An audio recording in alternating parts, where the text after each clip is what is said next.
السلام علیکم۔ وعلیکم السلام۔ محمد فیضان صاحب، آج آپ کا کیا سوال ہے؟ میرا سوال یہ ہے کہ سکندر صاحب کون تھے جو 3 دن پہلے فوت ہوئے ہیں؟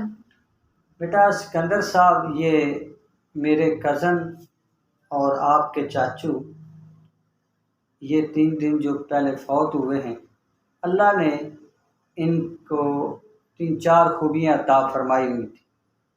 نمبر 1، یہ قرآن پاک کے حافظ تھے۔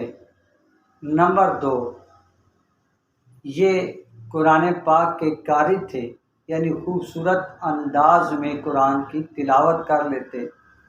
اور نہ صرف یہ قاری قرآن تھے اور حافظ قرآن تھے، بلکہ یہ لوگوں کو آگے قرآن کی تعلیم بھی دیتے تھے۔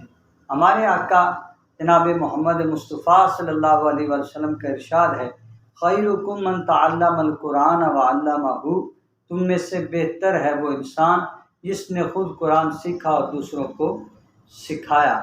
اور ان کی ایک اور خوبی بھی یہ تھی کہ حضور علیہ السلام کے ثنا خوان تھے، یعنی ایک طرف یہ حضور صلی اللہ علیہ وآلہ وسلم پر نازل ہونے والے کلام کی تلاوت کرتے تھے، تو دوسری طرف یہ حضور علیہ السلام کی شان میں ثنا خوانی کرتے تھے۔ ہم دعا گو ہیں کہ اللہ تبارک و تعالی ہمارے کزن حافظ قاری محمد سکندر کے گناہوں کو معاف فرمائے اور اس کی ناقص نیکیوں کو اپنی بارگاہ میں قبول فرمائے، اور ان کی قبر پر اللہ تبارک و تعالی رحمت نازل فرمائے۔